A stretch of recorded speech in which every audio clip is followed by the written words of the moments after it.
Okay. One meeting order, 6:32.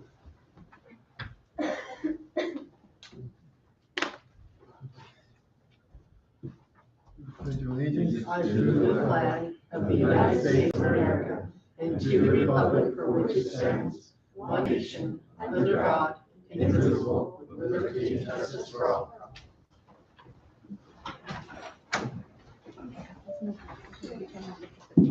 Item 3, roll call, please. Okay. Al Barcelo, Irene Run, Present. Julia Lewis, Present. Ernest Bustamante, Present. Annie Martinez, Here. Joe Dietz, We and have a Michael full Martinez. quorum. Thank you, Here. everybody. Item number 4. Item number 4, call to the public, early sign-ins, sign in. Excuse me.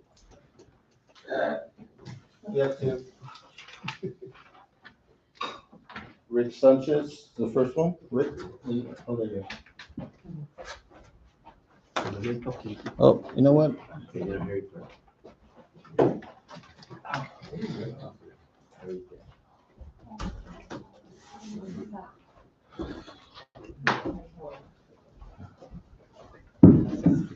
Good evening, council, Thank you. honorable mayor, vice mayor. I'd like to discuss this item number 7, the closing of the parks. You know, I see you're gonna close them to save money. Okay, which parks are they gonna be? There is no decision made. We are in discussion phase. We've been looking at a lot of vandalism. A lot. Okay, so it's not, you're not gonna, you don't know if you're gonna close them, you're just in the discussion phase. Yeah. But to go further, there's also that, and we've did this before when we had another discussion, was that possibly rezone our parks for something else. Because we're still looking for that helipad. We're still tossing it around, so we'll have a good discussion on that. Okay. We won't make a decision without proper notice to the public. You know, we'll go through all the right steps and get input. Okay, and the second part of my thing is, I thank Hector for letting us use the softball field for the landing zone. That's really been useful for us. We've saved a lot of lives. If we could get AMR to kind of reciprocate and help us, because I don't know if the council's aware of what's happened. Kearney has taken 3014, the only ambulance we have in this area. They've taken them up to Kearney because Cobra Valley Hospital is in the money phase. They want a lot of money. So they are putting people's lives at risk in this tri-community. I don't know if you guys have noticed, but we've had 26 helicopters come in here. That's how many, you know, that's unusual for a fire department. Okay, we had 5 last week. We had 3, you know, that's a lot. Okay, but again, the soccer field was great, but we almost had a near accident out there. The helicopter came in, he tried to land, he got dusted out. Those engines, you know, they suck that dirt, that fine dust. So we've asked, I think Hector knows about it, to seed the soccer field. We do have plans to do that, but there's other things in the mix too. Because that would be, I mean, the softball field is nice, but that would be ideal, you know, because it's away from the public. We don't have that danger of, if the helicopter goes down, we're not gonna kill a bunch of people. We also have to consider the road going into it. If the rain's so Exactly. bad, that road is in bad shape. Exactly. So we're That's keeping what that in mind as well. You know, we're acceptable to anything that you want we're willing to sit down with the council. Okay? Mhm. As a board of the fire district, we're willing to sit down with you and discuss it. So thank you for your time and thank you for allowing us that again. Yeah, Mayor. Thank you, Rick. Thanks a Thank lot. you, Rick. So Rick, I just want to let you know, because we can like respond to things that you bring up, and I just wanted to let you know quickly, one of the things that I talked to Hector on is I did some digging about that grant that was used to secure the soccer field.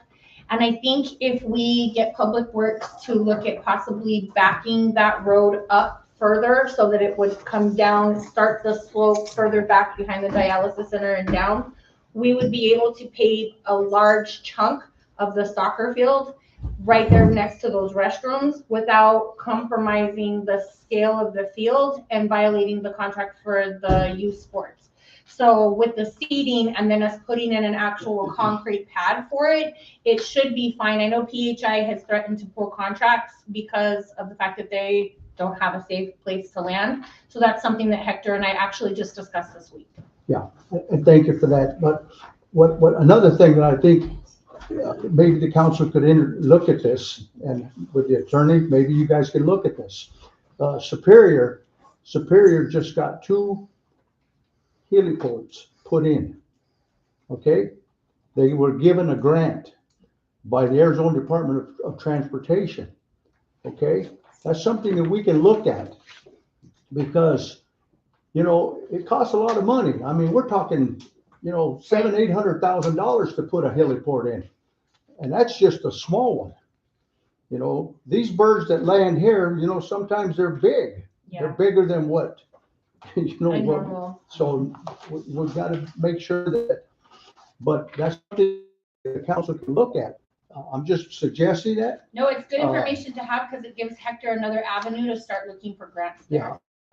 Yeah. I talked to the mayor because I sit on the boards in Florence and we were talking to Mayor about that and she told me, get with your council and have them call me and I'll explain how we did it. And that was the mayor in Florence? No, that was the mayor in Superior. Okay. So who do you suggest I could reach out to start a conversation on who they, you know, how they went about it, which grant? I know you mentioned Department of Transportation, just to get some more information on how they did. What I would I would go to the council in Superior, the mayor, or the vice mayor, and get how they, so the article is in the Minor. Yeah. Okay, there was a big article on it where they gave them the 2 heliports. And that's something that, I mean, people don't realize, you know, you just can't land that helicopter like we used to land it at the cemetery. Right. Well, you know, the pilots, you know, they're old Vietnam pilots. These guys, you know, they can land land here. Yeah. But when they come in and they do what they call a hard nose, when it dips and almost crashes, you know, we could have had we could have killed 3 people on that plane, on that helicopter, had that. But the pilot said, that life, I needed to get it down. Yeah. And he did. He got it down. And then that's when Hector suggested to Chief Miranda, use a softball field. Yeah. That's wonderful. Well, I I'm think, glad that cooperation is starting to yeah. nurture now. And I'm glad for that. I think the council understands that we've got to find a solution before like April, Right. because starting in April, then we're going to end up with a situation where you've got kids on the field Exactly. and now you've got to land a helicopter and they're in the middle of a game. You've got all that traffic, so you can't even get a fire truck or an ambulance or a police truck down there. So I think everybody understands that there's some urgency to this to make sure that we have a solution. So I can guarantee you it's something that is being talked about. Yeah, and like I said, we're willing to sit down with you and suggest, you know, put input, because you know what? If we can't work together Yeah. as a community, then the hell with it. Yeah. You know, just, let's close up shop and Yeah. say, you know, the hell with it. Yeah. But once you Rick, start, I I'm sorry. think that the mayor had the idea of that rezoning the senior league field and do a helipad there. And you got the road, you know, that going up there instead of that soccer field. Do you think that might be too close to the residents in that Yeah. neighborhood there? No, Yes. That's too far out. That's too far Okay. out. The Well, senior we're league not- field, I think you've got all those houses right there because it's literally right there behind the park. That one's It's too far away close. from the. That area wouldn't, I mean, personally, I wouldn't put it up there. Yeah, I For the don't only think it's a reason, good the only idea. reason that road is too narrow, Yes, okay? Because this is Mammoth. right, You got all the nosy rosies yes. that wanna come and see the helicopter land, Yes, and guess what? Then the ambulance can't get in, right. okay? That's what we're Yeah. fighting with the And if you church have right it now. at the soccer field, then you're far enough away from where everybody's at. Exactly. Nobody really knows unless they're coming in or out of town that it's even going in there. And by the time they realize something has landed, they're already taking off. And I will make one last comment, okay? We are willing, our fire department, we are willing to cut the grass. If, for some reason, the city guys can't do it, call us, give us a heads up. We got a guy that'll operate that riding mower. He'll cut it.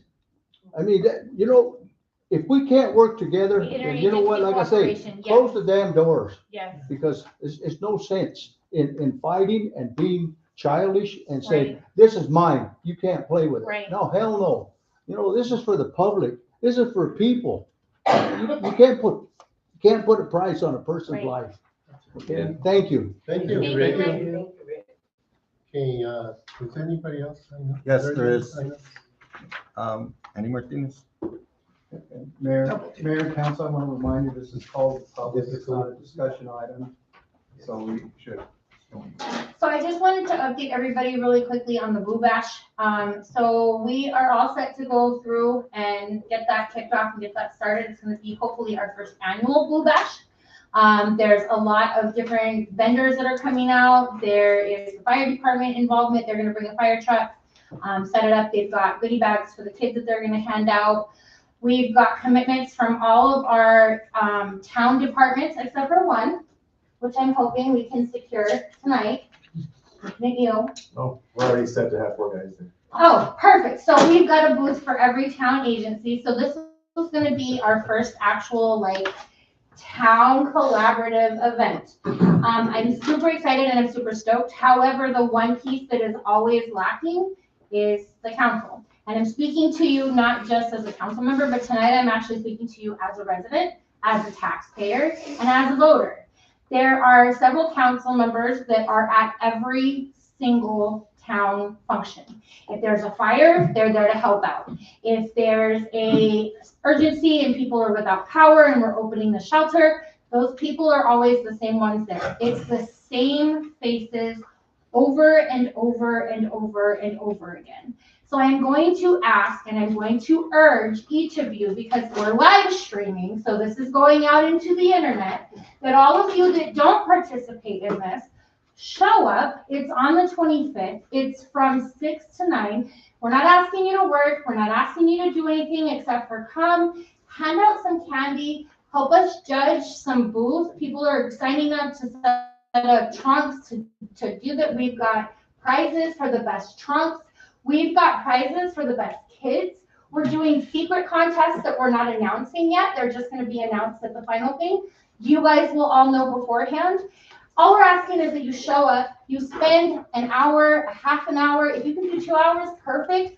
But show the town and show all of your employees that we are one town and that going forward, we are working together collaboratively for the best of the town, and that we're not just asking for votes and then not doing anything to be productive for the town. That we're actually participating and working and doing the things that we need to do to get this done. It's gonna look really crappy if Public Works, Town Hall, the police department, the fire department all has a booth and everybody's there. And you walk up to the town council booth and there's the same 3, 4, 5 faces and the same people are missing all the time, because next year's a voting year and people remember these things and it's on the internet now, so it's out there for everybody to see. So you've all been cordially invited. Please show up, please participate. Let's show the town that we're behind them in everything that we're asking them to do. Thank you. Thank you. Anybody else? Anybody else? I'll be there. A list? No. Oh, okay. You. Item number 5 was information on the thing, because we were on call to the public on this item. Item number 5 Discussion on the batch, what's organized, is that item number 5? Oh, Everybody Yeah. speak to that? Just Did you want to speak to that again, or? so I can just say, like, some of the vendors that we have, we're gonna have face painting. We've invited Arizona Youth Coalition to come out and hang out with us. We're gonna have, there's gonna be the snow cone truck, right? Yep. The snow cone truck's gonna come out and hand out stuff. They're gonna be there too. Kids that are coming and they're coming in costume are gonna get a free hot dog. The town, Hector, me, hopefully some of the other council members will be grilling food to sell. We're gonna do hamburgers if the adults wanna purchase a meal, or if the kids don't want a hot dog, they want a hamburger, they can purchase a meal. The Lions Club has donated food and beverage. I mean, it's collaboratively an effort with everybody, and we're hoping that this is gonna help bring things together. The planning committee, as soon as Halloween is over, is gonna start working on Christmas. I can give you a sneak peek just briefly and tell you that we're looking at getting a 12 to 18-foot metal Christmas tree that we will string with lights. We're looking at putting that up somewhere in town so that we actually have a Christmas holiday celebration where people can buy an ornament, put it on the tree. All of that money will go to help future things like Easter egg hunts, just things for the town to do collectively. We're a small town, right? We're a small town, Mammoth, Arizona. We should behave like a small town and have some of these group activities that bring everybody together.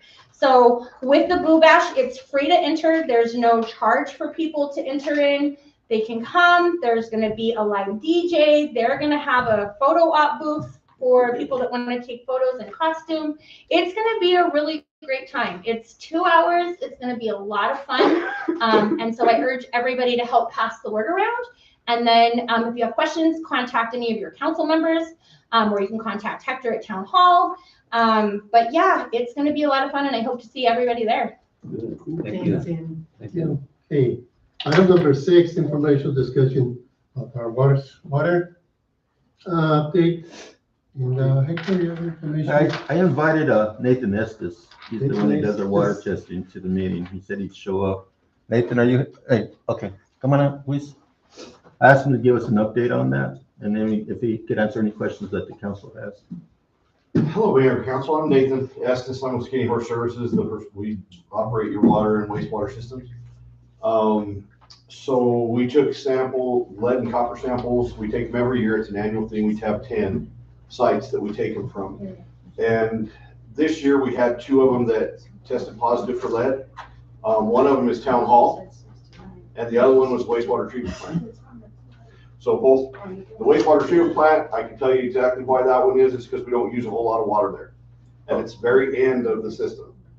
And so that is problematic because it can just build up and there's not a whole lot of flushing going through.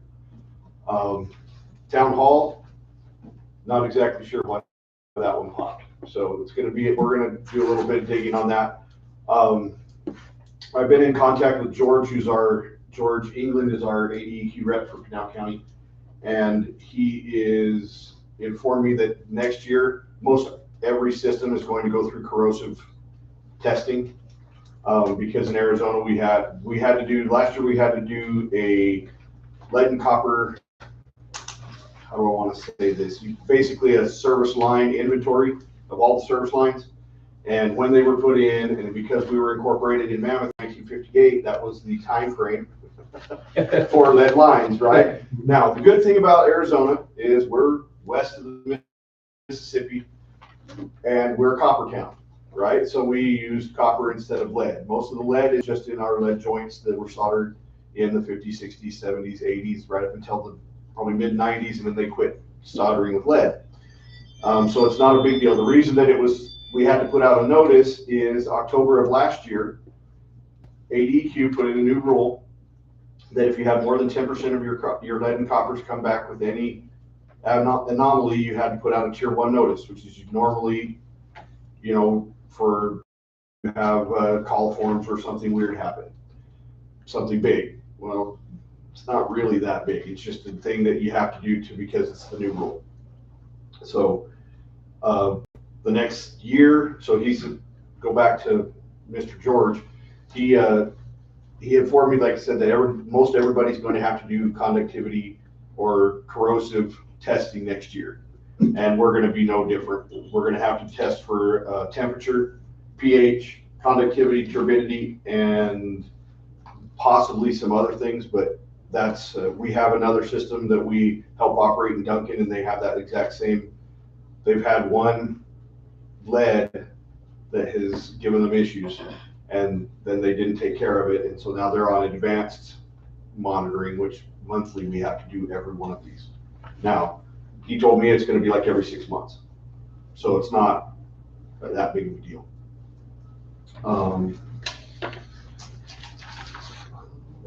That's basically the update. Do you have any questions for me? I have a couple questions. So the town hall one that tested positive for lead, is the town hall on its own separate well and separate lines from everybody else? No, ma'am. So if residents around here, around town hall, want to have their water tested, is there companies that they should call? Is there a charge to see if their house has lead in their water, or how does this? So if they want it tested, I'd have to get you a price on how much the cost for the test is. Okay, And it's not going to be super expensive because but it is very labor intensive. It takes them about a month to do the lead and copper test because they have to leach it all out of the water, and don't ask me to explain it because it's very complicated and I'm not a lab person. I'd like to be a lab person, but I'm not that smart. too much math, right? No, actually, the math isn't the problem, it's the Oh, chemistry okay. that's the problem. Yeah. But no, so there's a very complicated way that they do it. And so, but I can get you a price on that, and they can call me. And I Okay. can get you my number. I've got some.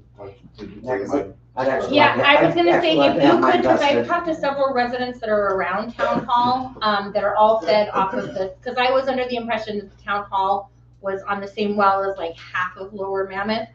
And so, Well, actually, the whole entire town cumulatively comes off of both wells. okay, So how the town works is whichever well is feeding at the moment is feeding to the tanks, and then it's kind of an interesting way to put it, but as it goes by your house, so say you're on the way to the tank on the main line, you'll siphon off of that well, okay, and then when the well shuts off, when the tank comes to level or pressure, which is due to height, it will you backfeed from that tank. okay. I've got So- several people around town hall on Clark Street, some down here on Main Street that would like to have their water tested because Oh, yes, they were 100%. pretty freaked out, and they're now drinking nothing but bottled water. So if you could get me cards Yeah, for people I'll to get you call some you, cards and or we if you have can somebody- give that information to Hector so we can get it out, just so that our residents have some Yeah, and we'll totally come do the form testing. of like action that they can take so that they don't just feel that they're just like out here on an island with lead water and nothing. Oh, definitely not. No, actually lead, so the, what do you want to call it? The danger.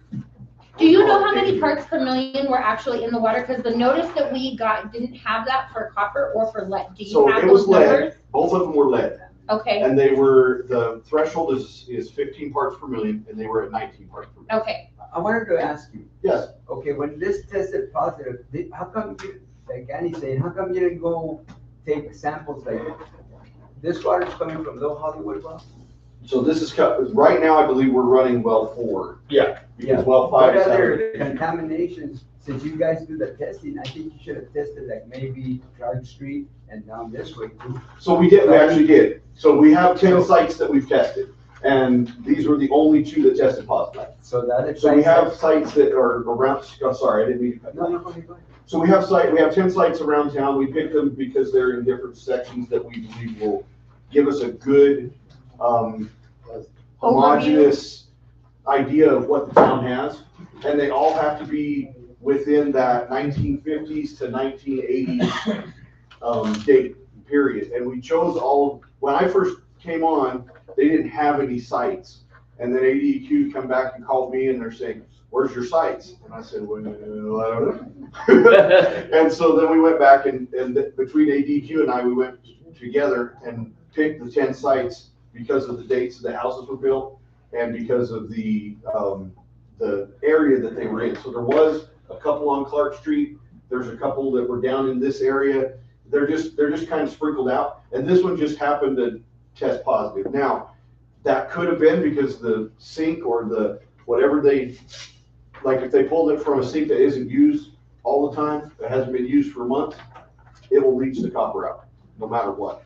And that's what you find at the wastewater treatment plant. They use it maybe once every couple of weeks, maybe every month to spray down the bar screen. And that's all the usage that happens at the treatment plant. Now, when we used to sprinkle the field, we used to sprinkle the field a lot more and get our chlorine and everything going down there, and it was a lot better. But it's not the main lines or the well that is the problem. It's the service lines in people's houses. Do you know if it was from the sink? I don't Like know where here, they took you it. don't know where they took the No. sample. Do you know where they took the sample from? From the sink. In the sink here. bathroom? So that gets used pretty So it gets used frequently. pretty good. So it's a possibility that it was just some, like I said. So we're in Okay. All the samples came from a bathroom. they're all Okay. supposed to be either bathroom or kitchen sink. Yeah. Okay, According to the guidelines that we sent all the residents, it's supposed to be bathroom, kitchen sink, and it's supposed to be first draw in the morning. So it's supposed to let it set overnight. And then that way it allows, we want it to make sure that in 24 hours, it doesn't leach into your water and then cause a problem. And, yeah. I live in Little Hollywood and I had mine tested. I got a letter in the mail and it says 5. Yeah, 5 parts per, and it's normal to have between 0 and 15. It's when it goes to 19 or anything over 15, then we have to have an action. And it's because they found that that's the threshold that causes issues, mostly with kids. so if you can, I don't know about any of the other council members, but if you could get us a card, Hector could always make copies of that so that we No, all I'll have just it. get stacked. And then if you can, let Hector know, like, how people can go about doing it, we can put that on our website so that the people that don't get cards from us directly can access that on the website. You can put my name and number all over the website, whatever Okay, you want. perfect. And I'm okay with them calling me as long as it's not 2 a.m. But I'm okay with getting called at 2 a.m, just not every night. Right. I have a question. Yes. At what part per million point is there a hard shut-off? How close would be that? Oh, not even close. No. We're barely over the maximum Is it capacity. 30, 32? So you would have to have between 50 and 100 to make it complete, where we completely shut the whole system on. And we're so far from that. Like I said, luckily we're in the western United States, everything west of the Mississippi, and we're a copper town. Like I said, so most of our lines are copper. When this all came about, so just so you know how the lead copper rule came about through the EPA, is everybody remembers Flint, Michigan, right? And how they had that big lead issue. Well, what happened, has anybody ever told you what actually happened in that whole scenario? So they had a council just like this that was for the town, and they decided to go with the cheaper water source that they had. They had a water source that was 1 pH, and then they decided that they were going to go with this cheaper water source, and so this other just cut them off. So they had to go with this other water source, and they didn't test the pH. They didn't think about any of that, and then they have actual lead lines going to the houses from the meters. And so it took all that more corrosive water, took all that lead and shoved it into the houses. And, yeah, that is a scary situation. And that was when you have like your 100 parts per million and all of a sudden like everybody shut down. So what they had to do is they had to go back to their other water source until they figured out how to mitigate that pH, which is a huge ordeal. We don't have that problem because our pH is in pretty good shape. We're right around 7, good and normal. Thank you. Thank you. We do have we will be able to do all that testing. We've got, like I said, we already do it for another town. It's really not a big deal for us to do that testing. So my last question is gonna be, so you came out and tested this, now it's tested positive. How long are you gonna wait before you retest the 2 that turned out positive now? I'm waiting on ADQ to tell me when we need to test those. Okay, so they will be the ones to They're the say, ones, so how it works is ADQ tells us what we're supposed to do. Okay. Once we get to this point, we are in their loving hands. okay, So Their protocols. Their protocols, yeah, and that's the thing is, it's different for every town. We've never had one pop. So it's kind of like, new territory for Mammoth. Like, we've never had one have a problem. This is the first year I've ever had a problem with this. Now, we've had other systems. My brother and I have a twin brother and we run the things together, but we've had other systems pop, like Duncan and Pima and some of these others, but we've never had one here. Is ADEQ gonna tell you how to mitigate it if they're? Correct. Okay. And so all the testing, so he told me the beginning of next year, they're gonna get with us and they're gonna help us with the testing, possibly the cost of the testing, and tell us exactly what we need to test and how we need to test it. We're already doing the preliminary testing for our wastewater. They've added some wastewater tests that we have to take monthly for a whole year. I'm not real excited about this, but it's one of those where we have to have a baseline for a year. And so we have to have tests every month for a year, which is kind of Redundant. pain in the rear. Because we've never tested high on any of the things that we already test them quarterly, and we've never tested high on any of the things that they're wanting us to test. So are there gonna be any recommendations, maybe like here, don't drink the water or? The recommendations for those that tested positive, so like in this building, and well, nobody's drinking the water at the treatment plant, hopefully. I don't have a problem drinking water at the wastewater treatment plant, but I've been doing water and wastewater on a long time. But the recommendation is for like town hall would be to flush the water for a good 30 minutes first thing in the morning. And then after that, it's good, because you just don't have that stagnant water sitting. 30 minutes?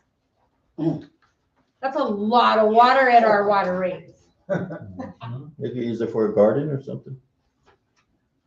Yeah, so That's they- a lot of water to They waste. give you the protocols to Yeah, follow. and they give you the and that's protocol, it. on that, Especially every day. what's Go it take a called? shower. No. The, 30 minutes. on the piece of paper, the thing that we send out, it has all the protocols that ADQ recommends. And I can't remember if it's 30 minutes or 30 seconds. Now you've got me. Damn it. It's okay, we'll just advise everybody. But yeah, 30 it's minutes whatever shower. what's on that sheet is what they advised us to do. Okay, And so it's in that little section that says this is what you need to do if you. and that's the paper that you gave Hector? Correct. Okay, so that That's was the only one that 30 was- seconds. Hung up. Okay, so it's 30 seconds. There you go then. So- Okay, $800 water bill. I know, right? Like 30 seconds, not 30 minutes. Yeah, 30 30 seconds is what was on the paper. It's okay, And give like- me a heart attack. And like they say, you're drawing from a very good source. Drawing water. Our sources are very good. We have very good sources. They're a little hard, but I will tell you right now, I worked for Safford Water for 20 years. This water here is much better than theirs Okay, for groundwater, the groundwater.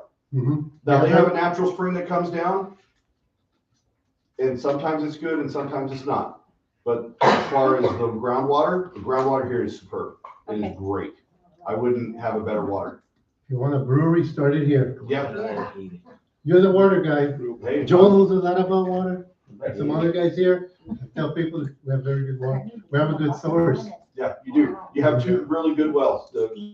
We're having, there's been ups and downs with well 5. We get a well Looking at you, five, Bill. relationship, we do. but I think we're trying to work on that. And we've been trying to work on that since we started. Thank you, sir. Thank you so much. Is there any other questions you have for me on anything? Thank you. Thank you so much. Oh, thank you for your Thank you, presentation. Nathan. Thank you, Nathan. just please give Hector your information if you decide to dip out before the meeting's over. Yeah, I'll give him some cards. I'll go to the truck right now. Okay, you don't have to run out, I was just saying, before you leave, I better do it Please, now. I'll Mr. forget. don't forget. Yeah. Okay, can we get that? Oh, okay, we have paperwork passed out. Okay, continuing item number 7. Well, we have this, informational and discussion cut. Item number 7, discussing where we're at with the parks, our park system. Like I said, we can have an open discussion with the council. We're using one of the parks, as a landing helipad temporary. We have some parks that have been vandalized and vandalized and vandalized. And I guess it's fun to vandalize, but it's also costly. We've had the tables turned over, I don't know how many times. And we've had the fences knocked down. The last time I checked, the chain link fence and all that, so what do we, I'm telling the council, it's time to do something here. And I think I've said it pretty strong in some senses that we do have two good parks. We do have a park, the Isidro Reese, very good park, very good. I think the council, we're pretty much in agreement. We see that we have a very good bones in that park. It's worth investing money. Now, the park above it, with the baseball field, there is no league, there is no activity. It'd be a good multi-purpose facility. It'd be a good candidate to rezone for something. We do have some monies for the road. I think we talked before that if you have a park, I think we can commit ourselves to getting that street paved. We commit ourselves to doing other things, lighting, paint jobs, and this and that. But what I vision is that if we can take that big area, discuss it among ourselves and get some input and see what's the best thing. Do we want to put housing up there? Do we want to do something else, a multi-purpose field, rent it out and do something? Do we want to rezone and sell the property, bring some money back? And what do we do to the other parks where we keep getting hit with the vandalism? Where, I don't know, do we have to anchor the tables and chairs and the cement ones because they've been knocked over a couple times? So I just wanted to open it up to anybody in the council who have any idea. We do have, like I say, we do have to do something here. We do have to look for space for a helipad. So I think that we're not just open it up for discussion to see if anybody got any ideas. But we will be in a discussion only situation here. Nothing is in concrete or set in stone. I'm going to be trying to get some input as well. Anything, even like if we decide to say, hey, we want to rezone one of our properties, or what do we do? What do we do if we decide, let's make this a permanent helipad?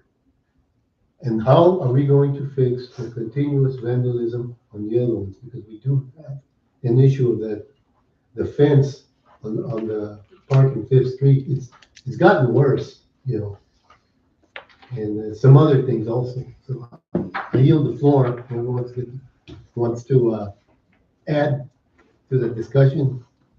Well, Mayor, if I can, I agree with you on the vandalism that's happening up at the park on Fifth.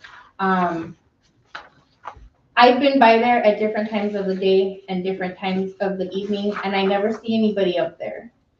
There are cars backed in up on the road above that, where the park that you're talking about, there's cars parked back there. So I don't know if people are hiking up there. It's a good place to hike. It's very in touch with nature. But my suggestion would be to do, like you said, is to close that park. There's not many people that use that park. Take the cement park benches and the tables that are up there. We could use them at one of the other parks. Take the fence down so that it's not being vandalized. There's no lighting up there, so the kids can't even play basketball up there or tennis because it's dark. Once it gets dark, we're coming into the winter months.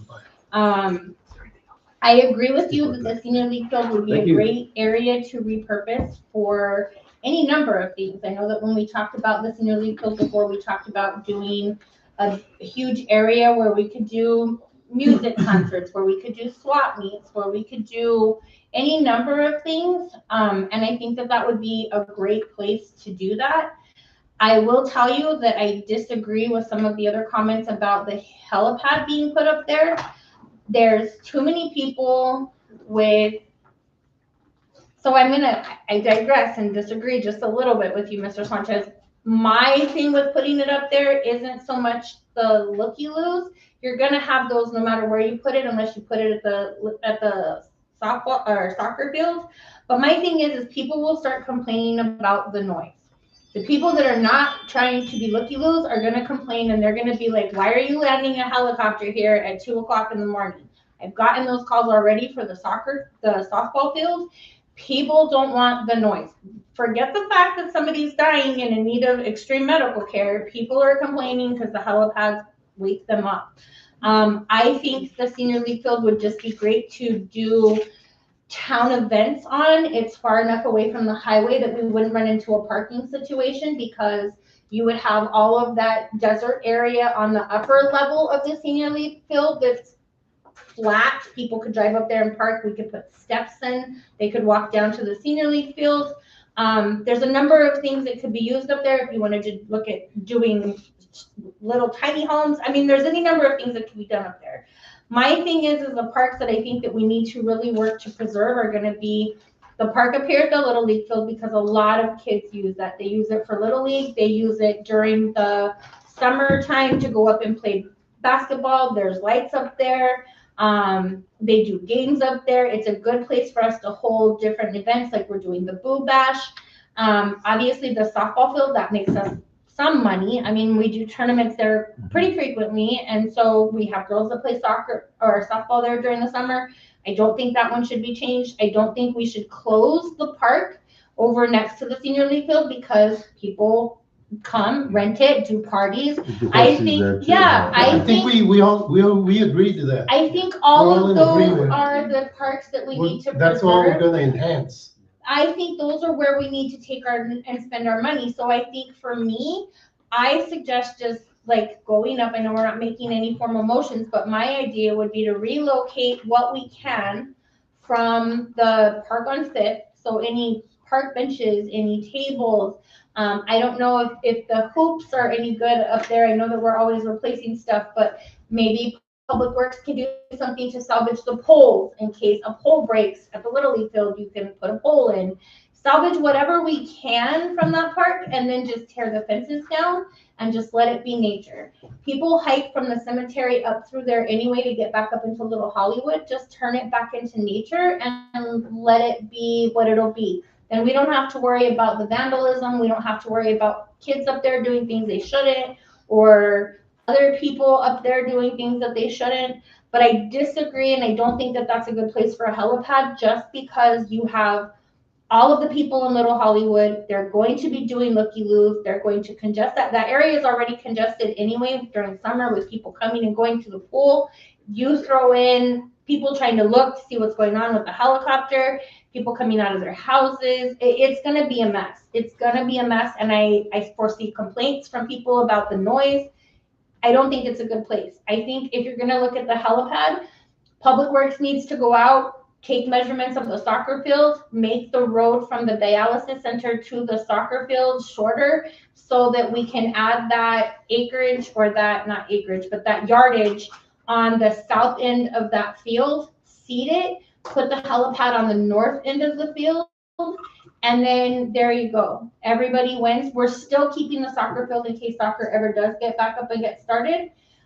It was also used at one point for tackle football, so that's another thing that can be used up there. We're still preserving that yardage. We're just moving it south a little bit, and then reseed it, put the helipad up there, and everybody's good. Please explain the conditions for getting that grant for the soccer field.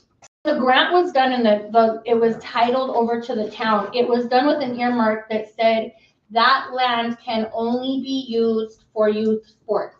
That was what that land was donated for, and it was earmarked that it was youth sports. And my understanding is that if we deviate from that and we just say, okay, we're just gonna put in a helipad up there, and we put it in, we're in violation, and then we have to pay the fair market value for what that land is today. And with as much as real estate has gone up, I'm assuming land values have also gone up. And I mean, why pay for something that we already have for free? But if we keep the length of the soccer field or the football field, and we just move it down more, so instead of coming down a long embankment and then down to the field, we just back that road up, have them clear out more of that high wall that surrounds it. Then you add that yardage onto the south side of the field, freeing up an area on the north side of the field where we can still put a helipad. Okay, on the park, I think we have to have a public hearing, so anybody that's interested, have residents come and, Yeah, but, yeah, we should do, get rid of, maybe move the benches to Cedar Ridge Park or something. Yeah. But we need input from the public. Also to the helipad, that's all spec, right? If you do a helipad, it's spec like, cement and what you use and all that, right? Okay, The diameter. the federal FAA regulates helipads, okay? What Andy's saying is absolutely right. But here's the bad part.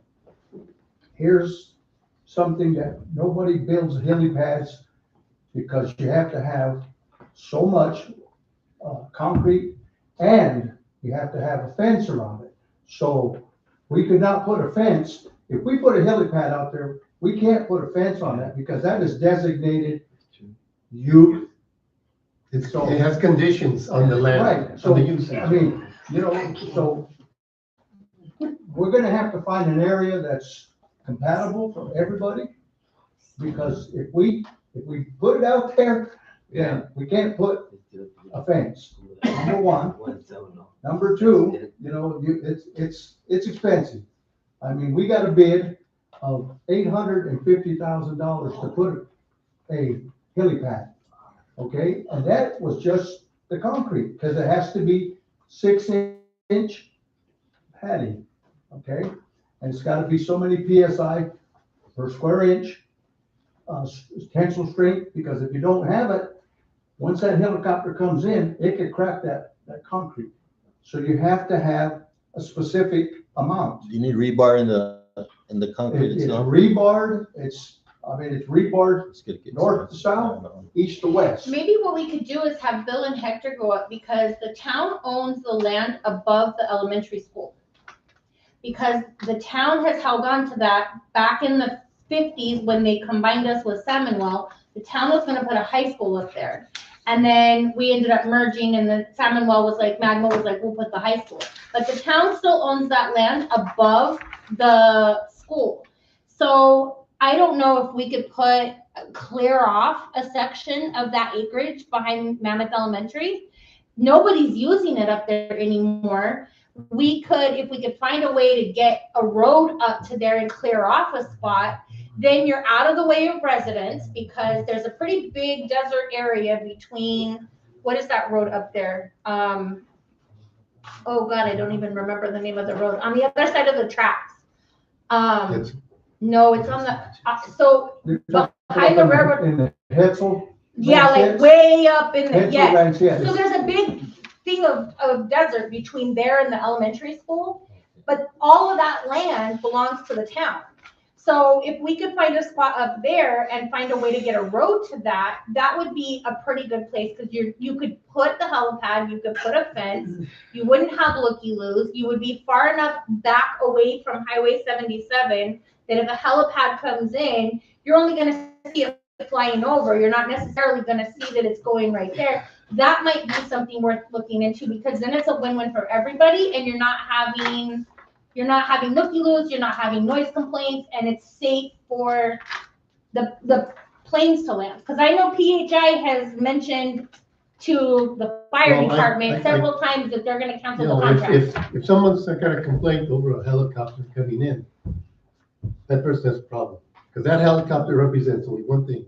Somebody Yes. has to get to the hospital fast. So, come on, folks. Mayor, Councilman. But we're just in discussion only. We're off topic. Yeah. Topic is the parks. Parks, yeah, Something in okay. the park. Okay, on the parks. Yeah. Thank you for the, So maybe anything if on the Hector parks? could put on our next town agenda to do a public hearing before our town council meeting for parks. And then that way we can get town input on narrowing it moving down. down the stuff from Fifth Street and relocating it places before it gets damaged and we just out the money.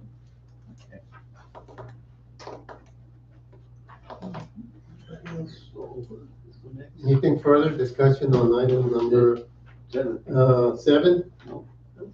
Okay.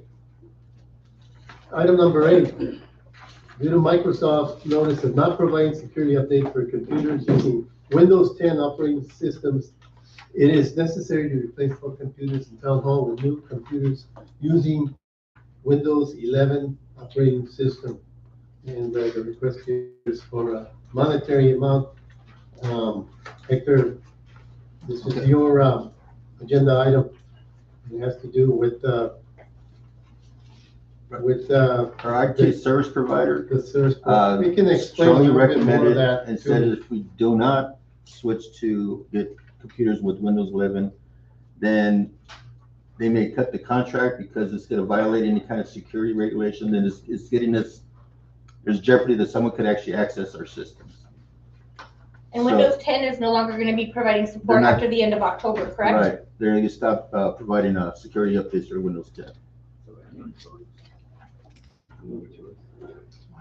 So this is just another I thing where, I shopped around too for this, and I had another one that Dell looked at, and then when I went back to Interstate, and then they recommended the devices, the computer that The we haven't M90s? checked before. The Yeah, Lenovo, yes. yeah. So what was the deciding factor on going with Lenovo? He said performance, the ease of managing those devices, durability and reliability for that, for the Lenovo's. And I actually have Lenovo's myself, and they're great machines. It just seems like 900's a lot. I just bought one for my husband and it wasn't. And the ones that I looked at the Dells, he said no, because he said if we get the Dells that I recommended, he says we'll probably have to end up having replacing those in a couple of years, where these ones, the Lenovo's, will last us at least 5 years. He said. We hope. And probably more, he said. We hope. Because of what it has in the memory, the CPU powered, the storage has a gigabit. or Dell's it has customer terabit. service Specs on it? There's no specs. on Dell's customer service sucks. It does that too. it. Used to be. We don't have a choice. We don't have a choice. I'll make a motion. yeah, I second it. this is just one of those issues where technology they're leading the way. And we just have to, Those already emotions. that's I'll make a it. motion that we approve the $4,481 for the new computers. Motion on the floor. I seconded Joe it Deeds. already. Mhm. Say that, Danny. Call for the question. All in favor of the motion? Aye. Aye, unanimous. Good. Thank you, council. Thank you. Okay, we'll try and speed things up. We're on number 8. 8, discussion. This has to be, Number 9. The 9. number 9, let's see. Going The to, formal discussion, council to evaluate, let's see, chief of police evaluation. Council to go into executive session. Mayor, if I could, I would actually like to make a motion to table number 9 and number 10, because these are written where it's just information and discussion, not action. And so we can't do any kind of evaluation and give like incentives. We can't do Okay. any of that in here. So I would like to make a motion that we table these and maybe do a special meeting next Wednesday when the town attorney is available, and take care of both of these on that date. I'll second. Okay, we have a motion on the floor to table these items, the evaluation of the clerk and the evaluation of chief of police. Motion has been made, the motion has been seconded. I'm gonna call for the question. All in favor of the motion? Aye. Aye. And opposed? Mike opposed, Okay, so 6 to motion 1. passed. 6-1. Consent agenda. And number 11, the items set forth are considered to be routine matters and will be enacted by one motion and one roll call vote of the council. There will be no separate discussion on these hold on, items. we need a tip 411. Pardon? Number item 11 is tip 411. We need an update on that. Oh. Actually, it's a motion. Correction? Number 11. What happened to Tim? It's on the amended agenda. Oh, that goes together. Oh, Yeah, sorry. we're on the wrong agenda.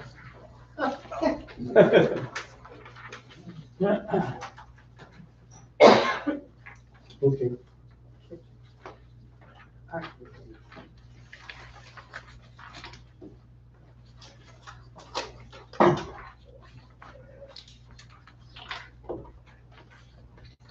Okay, 11. Oh, did you need it? No, okay. Rob. Oh, you got it in there? Okay. All right. You good? Yeah, I have. Okay. Anybody else? Okay, motion Sorry, 11. just to- Item number 11.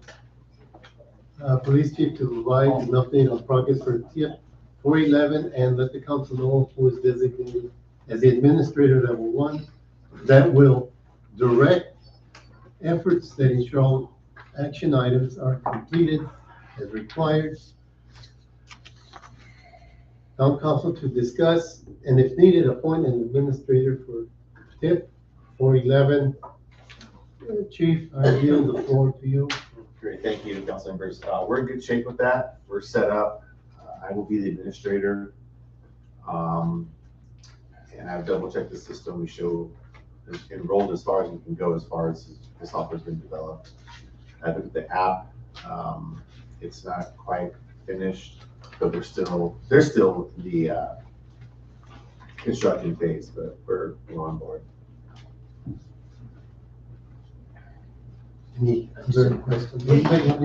So I actually do. So I'm on the email chains that come in regarding this, and I get like weekly emails, and the emails that I'm getting say that we're not set up, and that the tasks that were sent to you to be completed haven't been completed yet, and that all of the other agencies are set to go, but we're not. If I may, this is the setup screen. You can see that we're enrolled. I have forward email chains also. When they're CC'd, you're not getting all the feedback. And as far as the development goes right now, we're set up as you can see. This is tip 411. Okay. So are you in contact with Tony? I don't know my first name because I have the email. I'm talking to Darian and his IT people. But I've downloaded the app. It crashed when I logged in. So I set up as far as being set up. And like I double sent an email to you because I could see in the chain that you weren't CC'd in the reply. Okay. So there's a half a week of emails that didn't get to you. So Okay. So I will forward you the most recent email that I got from Darian saying that as far as he sees, nothing's been done. that was like 3 days ago. So I'll send that. So you just did that within the last 3 days? I updated him, but this has been active since like a month ago. I've been part of the system. Because my understanding is he's getting the information from Tony, who was on the tip 411 thing, who's the guy behind the scenes doing all the IT stuff. So I just want to make sure, because this contract is free, and I don't want us losing it because steps aren't being taken. So I know that we have to have admins They've got a listed. serious communication problem, and I've got the app on my phone right now. I can open it for you when we leave here. It's blank. Okay. So they've got tech issues, they've got communication issues. Well, I don't think So- it's live for Pinal County yet, because I think they were waiting on us. But bottom line, their tech stuff is not functioning. Okay. Okay, if their instructions were to download the app and sign in. I've downloaded the app and it's blank. Okay. And then all of those other steps, you did Yeah, all there of were those other 4. stuff? Yeah, there were 4. Okay. So then maybe what we need to do, Hector, is get a conference call set up with Arizona Youth Coalition, with Tony, and I believe Eric was the name that I was given. Eric, I think. I'll give you the name of who I was given that was in the last email from Darian saying if we needed help to reach out, so that we can get that brought online by the end of this month, so that we're not holding up the rest of Pinal County, and so that we don't lose this grant. So I do have one more question. There's only one administrator, so if you're out or on vacation, There's supposed to be more than one. yeah, have you just designated a secondary administrator? I certainly, yeah, I could put 5. I mean, the email asked for 1, so. Okay, well, okay. We probably want to think about doing that, Sure. because that way if you take vacation, then someone else is. But it's digital, I can still interface, but sure. Okay. Thank you, Administrator. Eric is the name of the guy, and I'll forward you this email. Okay. And Who's then, Tony? huh? Who's Tony then? Tony is the guy that But Eric's that the one that works for, contacted me. so That Eric name is, I know Eric. Eric is the one that he just in the email today said, hey, can you please work with him to get him set up? And then Tony is the guy that was on the original, that's been on all the original conference calls on tip 411 that we've had. That is the actual like tip 411 higher up that does all of the sales stuff and then does all of the admin stuff. So we have those two people. But let's see if we can't get a conference call set up so that we can get this straightened out before the end of the month. So we're okay with this agenda item, He's already- Yeah, he's a minister, so we're good. Yeah, we need a couple of them, is Well, my I understanding. told him that he just needed one. No, the original email that went out had that he needed to have him. It was gonna be the chief, Hector was gonna be one, and we needed one other, is the email that I seen for the That fell under instructions. the tech support. They wanted to know the IT guy was this Tyler Hall. So Oh, Tyler, it's right? Tyler. Okay, so it's gonna be you and Tyler and then Hector. And then all of your users are gonna be all of the officers. And then all of the reserves, are they going to be getting their own tip 411 user ID and login? Yes. Okay, And it'll be attached to the department phone.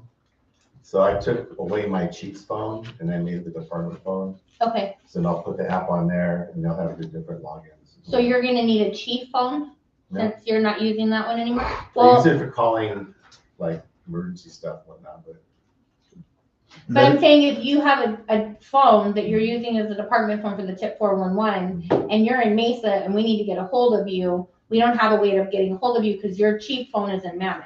no, you guys call me on my personal phone.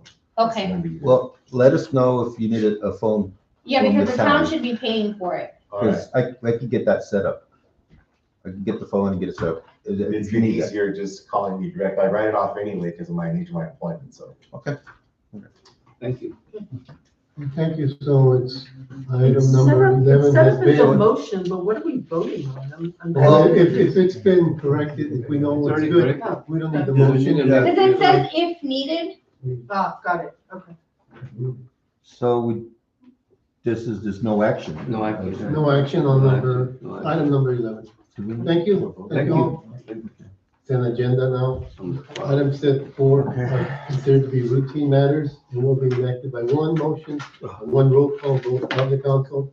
There will be no separate discussion on these items unless a council member, man or woman, requests to do so, in which the item will be removed from the consent agenda and considered in its normal sequence of events.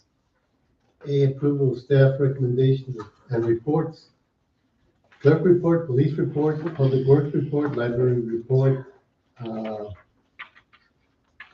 payable, meeting minutes. Anybody? I'd like to pull the police report. Okay, police report. Can we pull the town clerk report? I'd like Hector to give us just a 30-second summary of the water project. Sure. Oh, Good. Okay, The town okay, clerk, please. Thank you. okay, clerk report. When Okay, you're ready. yeah, I think we're in a good spot with can I speak now? Yes, Okay, so we're in a good spot with the water project. They can start procurement next month, and it looks like they're gonna break ground in December. The project is gonna go until August of next year, so it's gonna be a long process.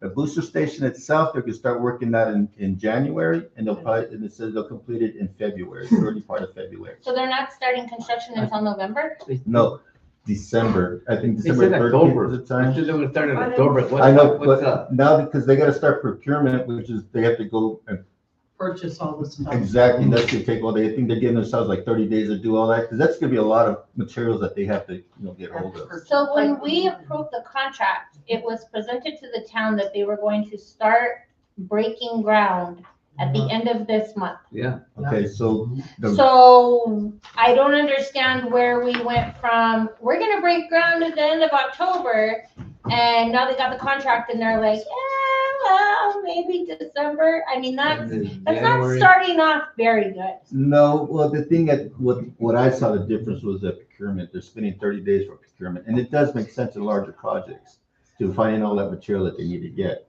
So whether it does take 30 days on that. Right, so do we have a milestone chart, right? They can do procurement concurrently.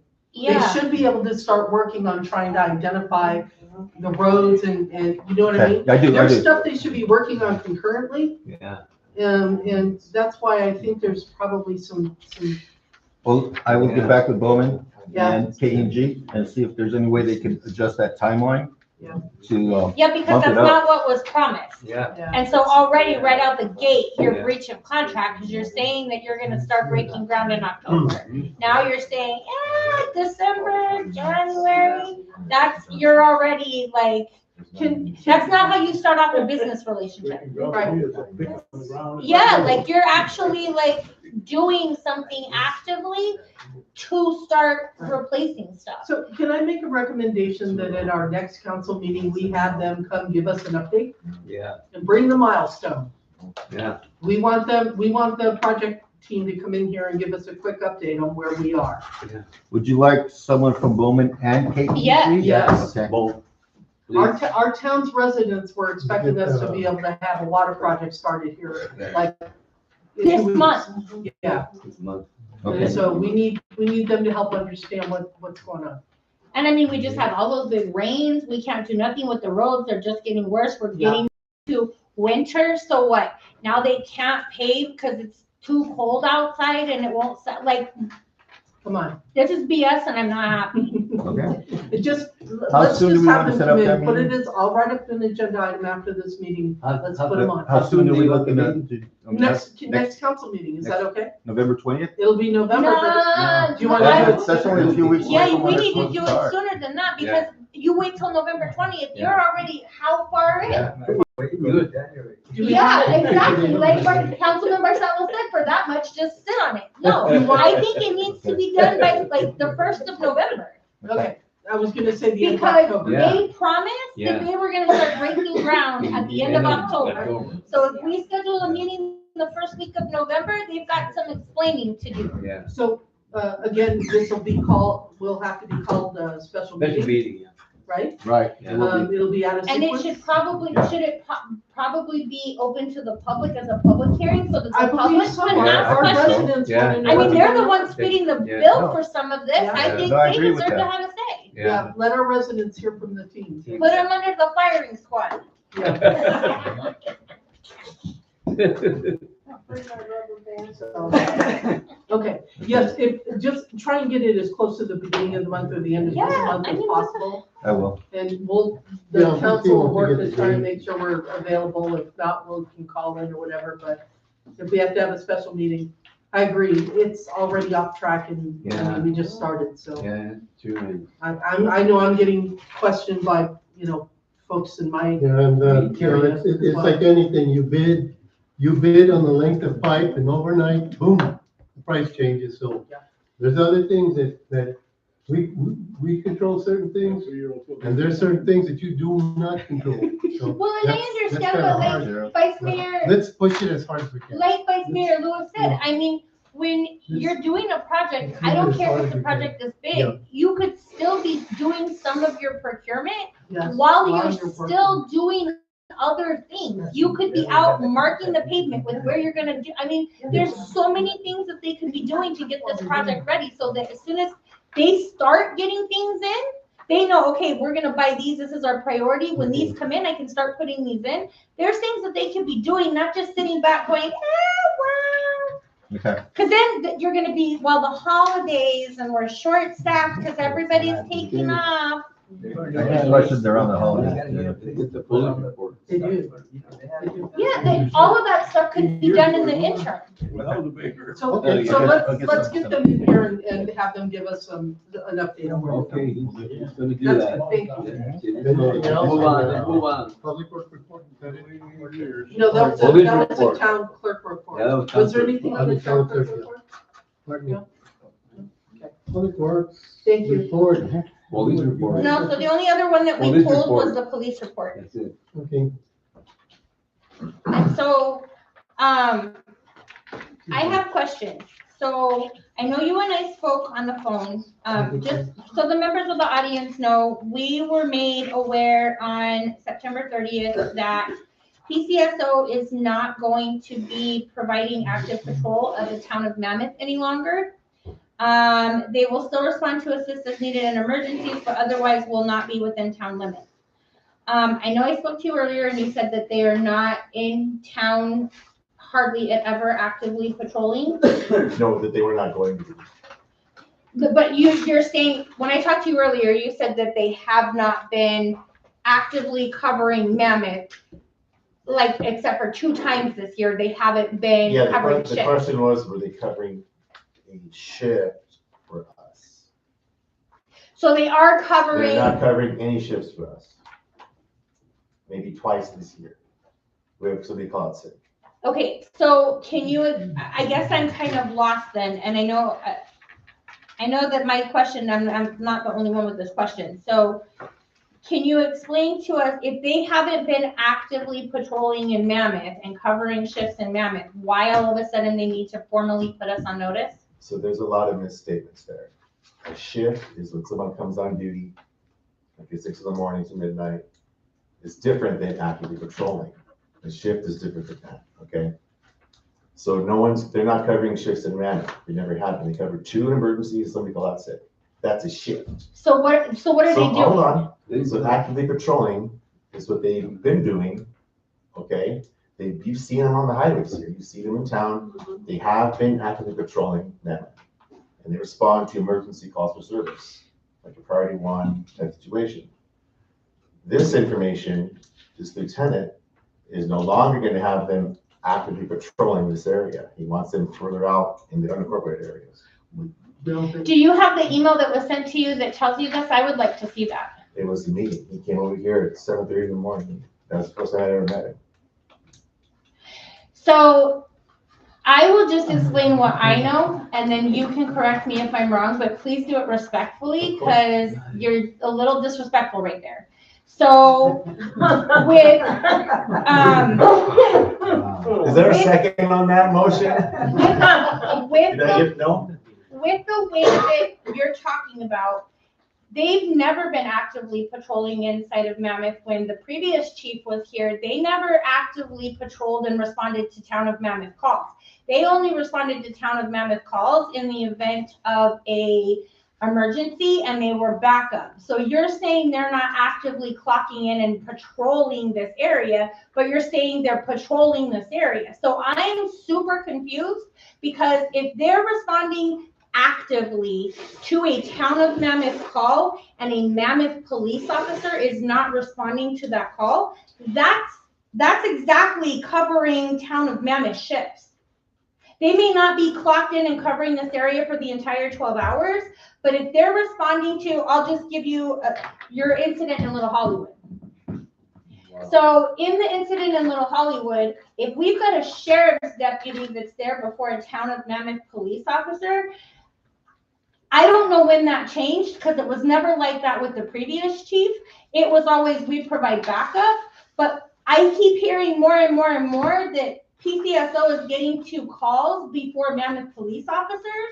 And so now we're getting a letter or a conversation that's basically your word and his word, but he's not here to actually confirm your word. But we're getting that, and it's being said that they're no longer going to actively patrol, but they're actively responding to calls that come in. So I don't understand. You're not answering the question. You're trying to dodge it, and I'm not understanding why. I'm clearing up. You misuse the terminology. Being dispatched to a call is not a shift. Okay. So why is PCSO being dispatched to a shift or to a call in Mammoth before a Mammoth police officer? So they respond, or we respond. We back up at San Manuel. Correct. If there's a priority 1 or priority 2 call here, it usually requires more than 1 officer. Right. Domestic violences, gun shootings, things there's like only that. 1 officer on duty here. Right.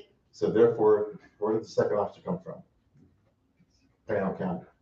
And it's Right. always been that way. Even you mentioned the old administration just now. Mm-hmm. You referenced that. Okay. I was a full-time sergeant here during that time. It's no different then than it is now. It's the exact same setup. They were augmenting us. We backed up to San Manuel and whatnot. Okay. That's the way it's always been. They've done warrant operations here. They look for warrant. The patrol teams are here all the time. They were, they still are, until this changed. As far as that Hollywood incident goes, there was a senior officer involved, he's been in for 10 years.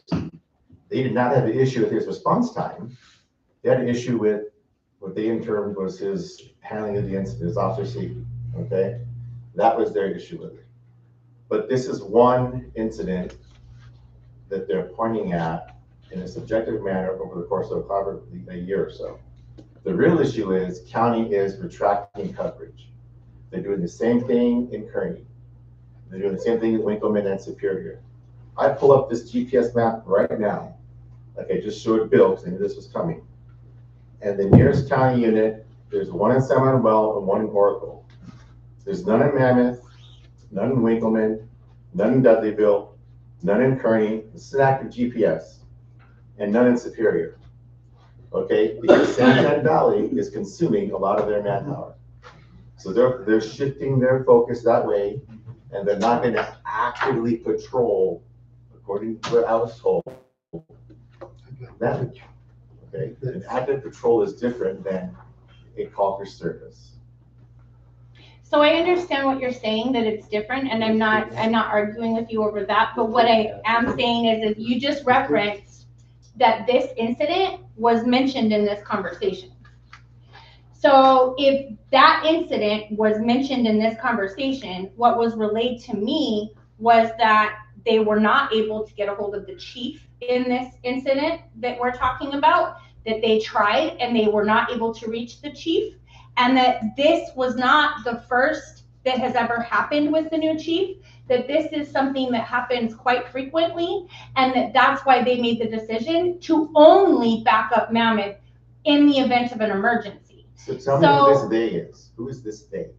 I don't need to tell. So what? You can go and cause problems? Is it? It's PCSO. Is it a dispatcher? Because I've got no phone call records.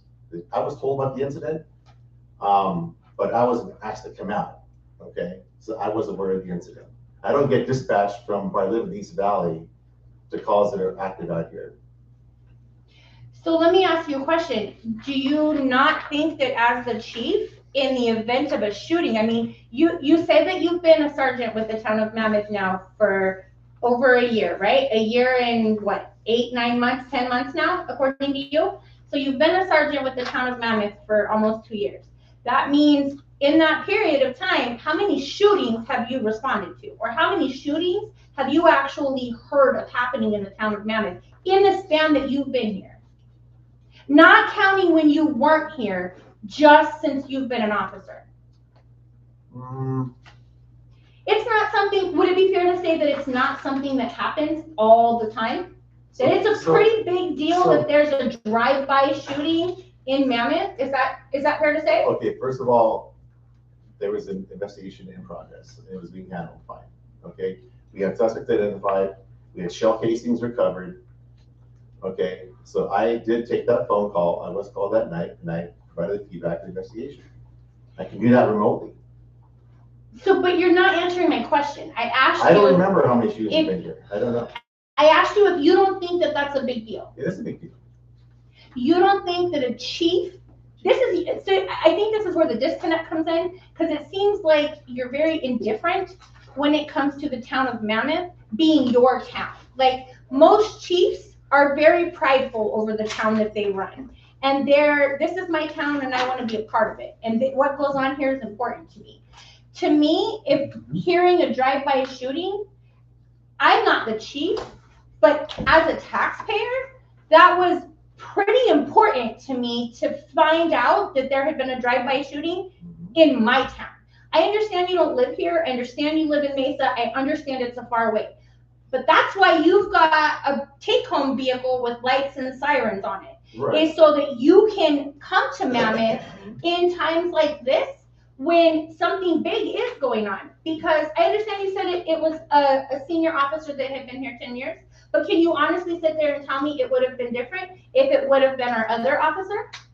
Would you have got in your car and driven from Mesa to Mammoth with lights and sirens to be here for that? Or would you have left it and just dictated and determined over the phone what they needed to do? So in the hour and a half time it would take to get here, or an hour, code run, 45 minutes, whatever. There's nothing different that would have happened in terms of the investigation. Shell casings were recovered, witnesses were interviewed, the victims were interviewed, okay? All those things still occurred. So you're saying you wouldn't have come out?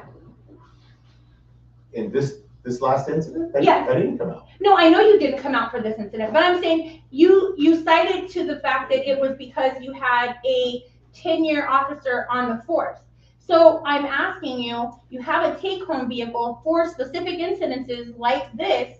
If it had been our rookie officer, our guy that has been here for just a couple of years, would you have gotten in your car and drove out? And from Yes. the answer that you just said, Of you course. wouldn't have, No. because the shell casings would have been recovered and the investigation, the witnesses would have already been talked to, and all of these things would have happened.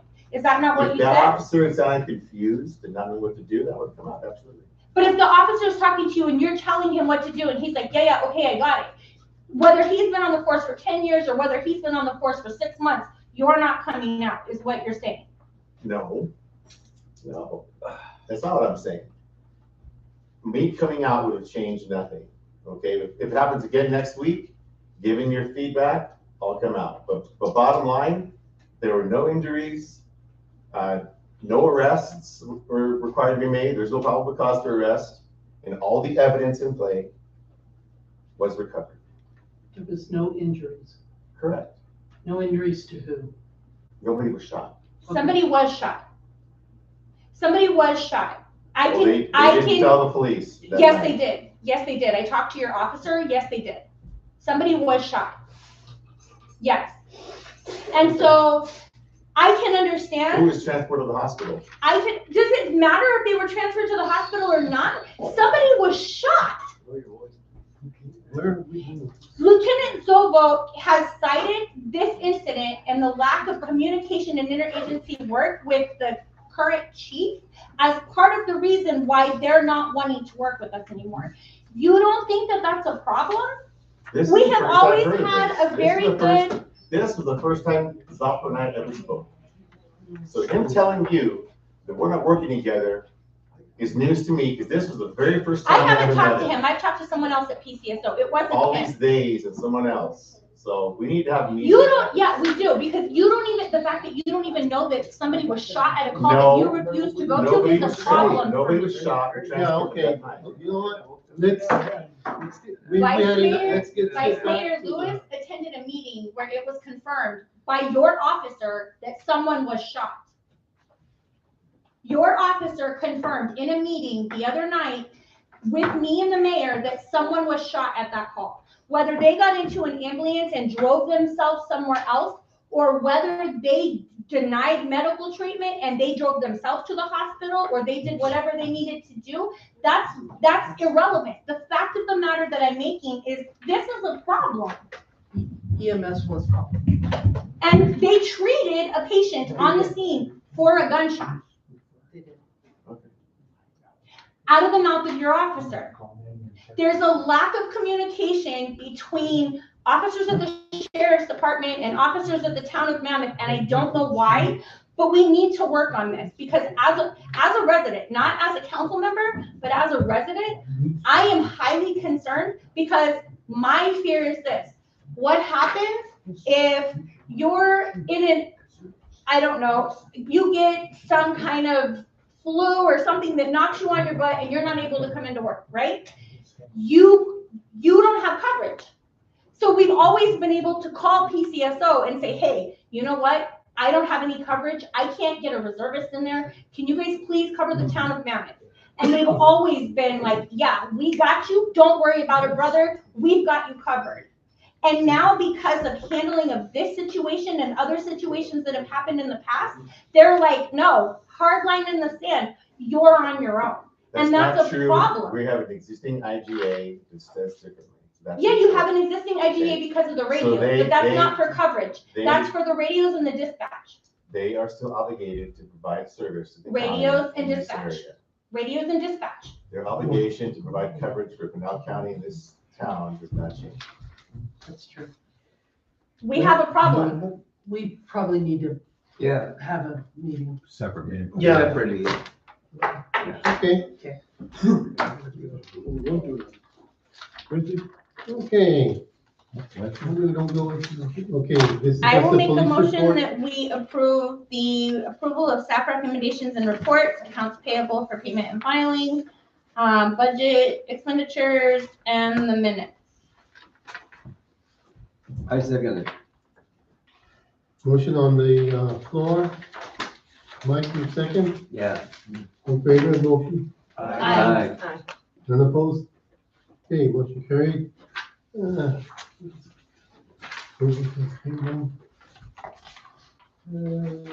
Consent agenda, 15. council comments, Council that's it, comments. right? Item 14, comments. Any comments from the council members? Al, you can. I just wanted to thank the chief for catching those drugs up there in Hinsel. There was a drug dealers up there. Been out there for a long time. It was finally caught. Thank you. Now, we got a lot of work to do. We have more. Right, yeah, They're coming in like flies out in the little tunnel habit. yeah.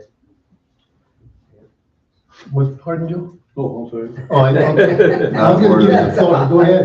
Go Wait, you're ahead. talking about flies? The drug, Just said it. the drug is, I mean, the drug is. Oh, the drug is the flies. Oh, okay.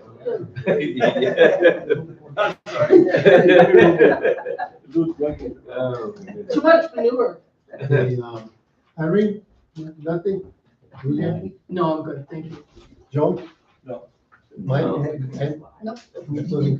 Okay, thank you. I want to be a little bit positive, and one of the things that, I just want to say that, the Silver Jackets, to try and get that material, they had a nice flyer about who they are. They're the flood control people. I'm documenting this. I learned that, with, new technology and the phones, you can document stuff. So I think we had a good walk around with Public Works, the clerk. And the thing about this, that's, I want to merge this with some other comments, is that I'm getting kind of concerned over this federal shutdown. I'm very concerned, folks. I think we all are. One other thing is that, like the rains and the flooding, the homeowners need to do their part. When there is the rains and what have you, I think, you can sandbag so much, but some of the water that's running off, some of that is property owner runoff that needs to be addressed on the property side. The right of way of the town, we can address that on some of the stuff. I think that one of the things that I would suggest, it'll probably come with time, is maybe we can get to the point where we can get a shredder back in our yard department, and we can take some of the shreddings and use that mulch, and we can have it as a pile, so if people want to use it to help their erosion problem, we do have the grounded up, used mulch and the asphalt, pea gravel and all that. That's made available. The Highway 77, we continue on the clearing out the brush. During the walk around, the guy did say that one of the areas off of Fifth where we have the runoff, he said, it'd be a good idea to start filling that in. Because if you guys remember, and if you look around town, you're gonna see where some flood control was put in when they replaced the old Highway 77. So they had taken into mind some of these earthen made dams, because between the cemetery and the swimming pool area, you will see there's even a park up there. A lot of people don't know that there's a park. Yeah. There's a fitness trail and all that, but below it, there's that area that's one of the main runoff areas. And the guy's gonna advise us, but he did say this is an area that you all can start filling it in on your own.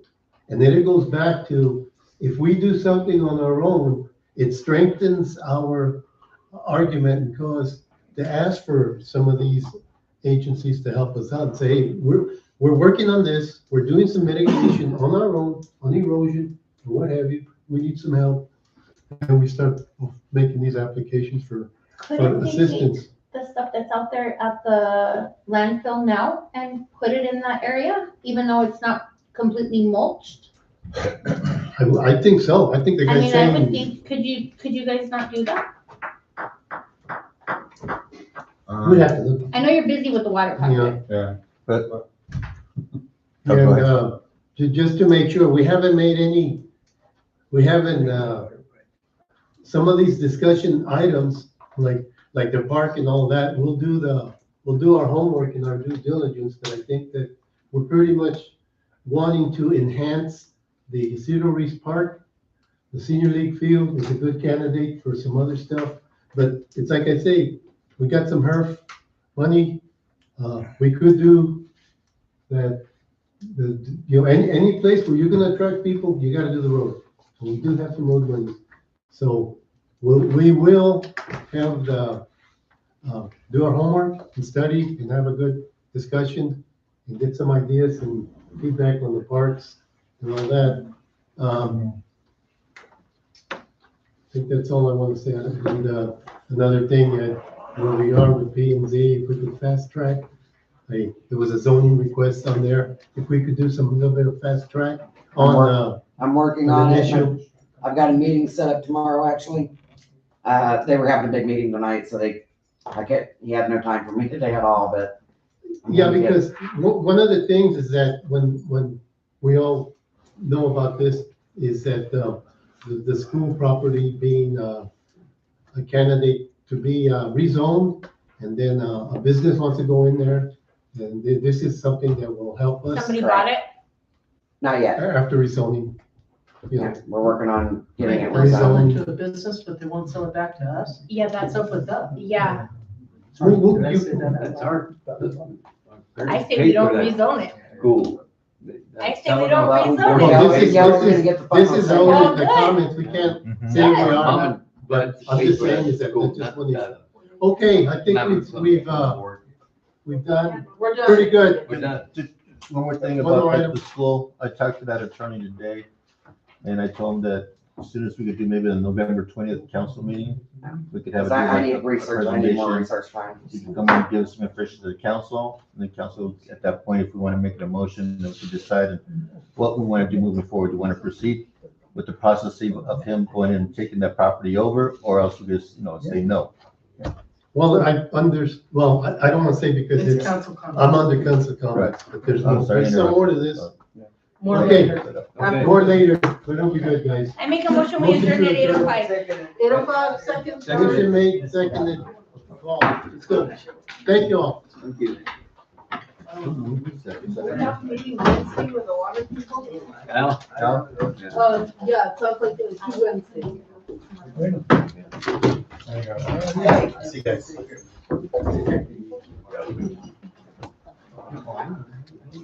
Thank you so much. You're amazing. I didn't use this. You want some water? Because we got some water over there. I'm okay. I promise you. Thanks. So that's. Huh? I'm okay. Just keep it. I have Kool-Aid. I'm good. All right. I don't know that I want to drink Better water. person than I am. I'm grabbing Pepsi. Yeah, he knows how There's to- cookies in there too, if you want, all right? So I'm just making sure, I got some like looking on my shoulder and making sure I'm doing it all right, Kind of deal. Make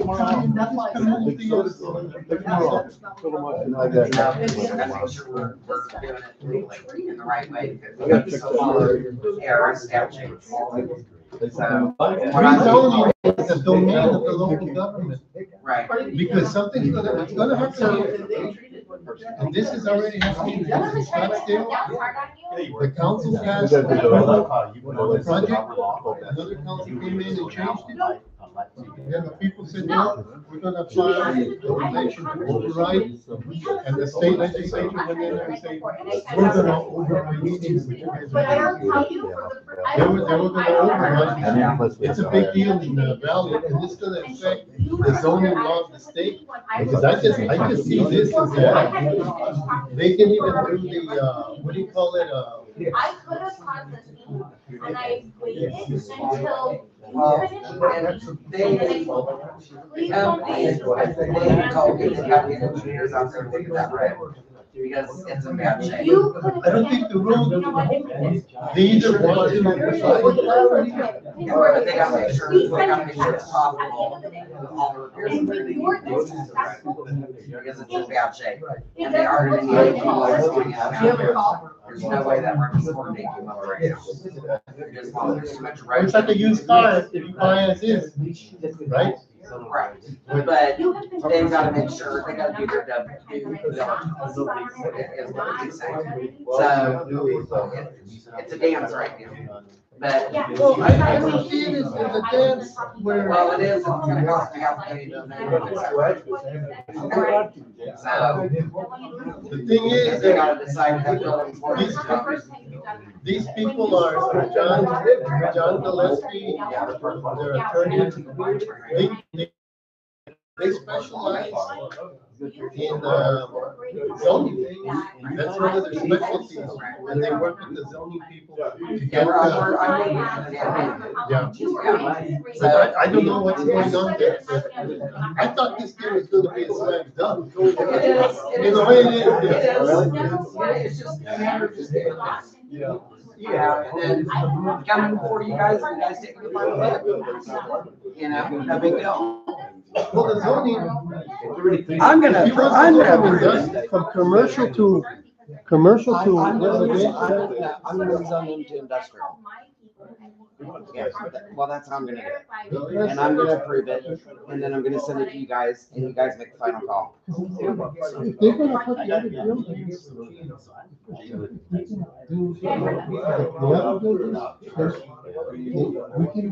They can be helpful for community use somewhere down the line.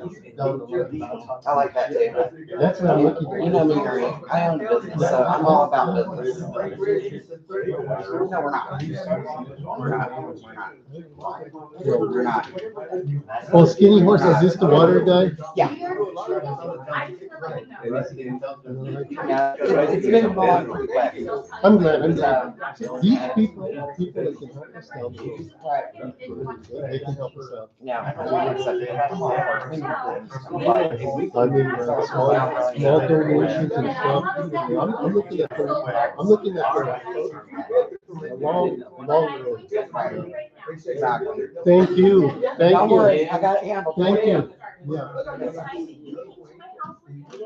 That packet, and I asked questions about how long you're staying in that, whether you're like, what do you want to be? And you were like, I don't want to be your water. I never said that. We don't want to be hiring. I worry about your recollection. I never said that. You've got students not wanting to work.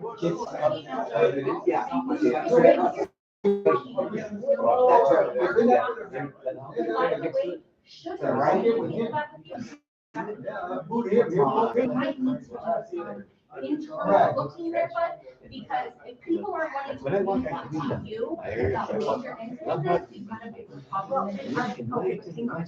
I don't know that that's it. I think that that's. Well, that's all it's going to I heard you, but I think we'll talk to Steve. I will put it on my list.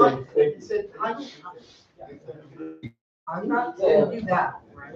But I am gonna have to say, your sheet says A. Newton is so local. I haven't talked to him, I don't know him. I am friends with several Italian people. So with the sheriff's clearly it says office when I military. interned I there. mean, And forget that's who I about talked to. this for a minute, because I don't even want to get into all that. But clearly it says, suspect no injuries. the whole, him not wanting to work with us. And, So you can tell me what you know, and I can tell you what I've been told by Oh, CEO higher. yeah, Am I in well, his trouble? initial response, your sergeant, was that he was raised and refused. But the other thing that, we found out from,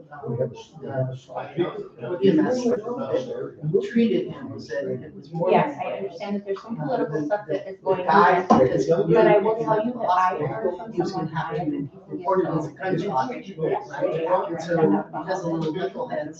Right, right. He won't do it. And so they treated him the best they could and said, just. It was the third time that they have given him And evidently went through. on their phone calls. But that's what we know what. They're But having to again, answer our calls and they're tired of it. And you and Green, Yeah, he's a friend of mine. In that meeting. and so I don't know, I'm just questioning. You handle it as you see fit. They made the comment. Yeah. You were with them. And I think that's what Green initially thought, but he said he had a dark colored pair of sweatpants on and I made the hotel. The other thing was that, I said, he was a witness. I can't tell you that because I don't have that as a first source, so I don't even want to state that because I did. Remember, it's going to happen. But Yeah, there, it is. to that point, there were It other is. things So he that, called him. that he said, I just want to make sure that you were talking about it. Because You remember, better straighten it out. and I have to, Rick is not the kind of guy that will. as a resident. Yeah. And that's why I came to this meeting tonight, because I found out that you were gonna. Oh, yeah, And I yes. said, It's I my wanted to say there's 500 something. people. Well, I will tell you. But I was like, it wasn't even like, so I guess I am a little. Because you live here, you know probably.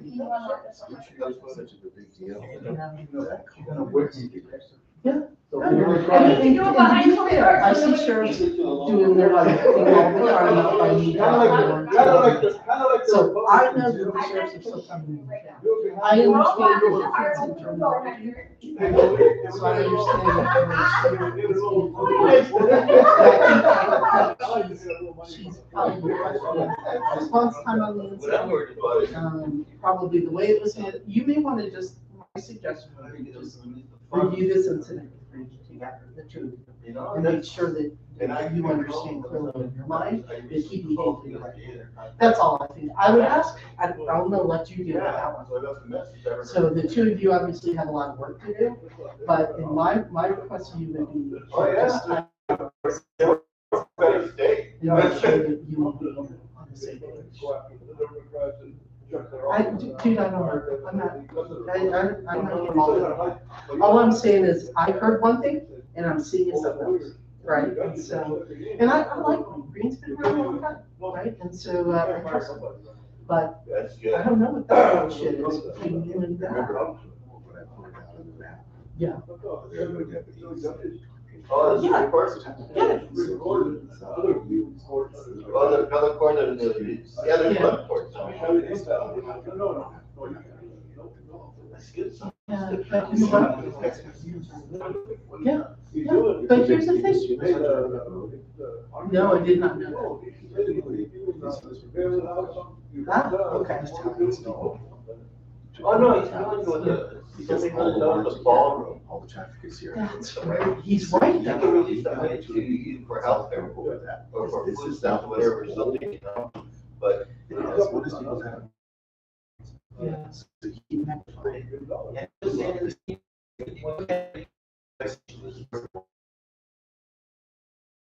I'm not used to that word exactly. You told me if I called this knucklehead tomorrow. That's why they got oil or something. Like, just Yes. Oh. So you kind of. Cutter. And say, So so let me hear your side of the story, because to be fair. And he's saying, no, let's take that. Did say that he believed that this whole thing here was a politically action. He did not say it had anything to do with him, right? So Green didn't think it had anything to do with him. He thinks it had something to do with this and someone else, but he wasn't. So that's the part I thought on this. But again, I'm still. Right. Right. And I get it. Oh, yeah. Guess what? And now Santan's gonna freaking incorporate, let them control. Oh, that's our, should have that, the Halloween. You guys are incorporating, look at your own freaking costs. And it has lights on it. It's white, it's black, black. and has Oh, orange why? in there. Why us? Why this? It doesn't make sense. So it's just, so you think if I call them and say, yeah, you guys are fucking buckets and whatever, you're just gonna play it off like it's all right. In fact, you believe it's something of a political. It's not gonna do. But that's what I don't get, you know, and here's the thing, that walks like a duck and talks like a duck. Yeah, well, he said, So, starting on the big key. this doesn't feel ducky to me, this feels off, so I don't know, and that's why I'm like, you know what? No, I hear you, but there's, like I said, I'm pleased with the fact that you guys are not. Was he on another call? Was he doing weird shit that we don't, you need to find out, because 3 years ago, we had a school shooting in San Diego. Do you know who was the first on scene? Beat PCS. He must have taken that, freaking followed that, and got up to 130 miles an hour and come back, because he was there in like 13 minutes from Mint to San Diego. He was the first on scene. Right? So don't get me wrong, I absolutely appreciate everything he does. I really do. When the chips are down, when the shit's going, he's a good officer. But I don't like this. I don't like this. Right? So obviously you guys are trying to say, I got to find out who it was and what happened, why all of a sudden PCSO officers are saying he's being big shit. Yeah, we know. Whatever. Get his side of the story. Just make sure in your own mind that you're okay with that. That's all I would say. That's what they're gonna do. Probably what I do this with them, just to make sure it sounds okay. I put all the other stuff. I mean, normally I wouldn't even think twice about it. The only other thing I think I saw was in your report. You looked that up. There is, the drug activity in town is really fast. I mean, we see, I gotta tell you, Bud, we're seeing all kinds of weird ass people in town. And I don't know why that is. So, I will come in, I will, because I know just telling you this doesn't help you. I'm gonna start calling the non-emergency number and requesting an officer come out and have me, arrive. I want to report on everything. I think that will help, also the 411 will help, because if I can get video or I can send it to the conscience or whoever do the 411, then I've got proof, because I get it. I was doing this too. You know, get it clear. Because all the shit's already done, right? And I didn't say that, I said something else, but I didn't say that, I did say that. That's how it happens. But if you have people that have, you know, the ability to take video and pictures and, you know, do that, then that is helpful. That stuff you guys can take advantage of. I don't know this. Because how it started was I was telling them about a resident that came to me that was watching his neighbor's house and he got broken into. And he knew exactly what was. I'm gonna, And I was really disappointed. I'm gonna make some Just phone sure I calls. want to be able to take some time and get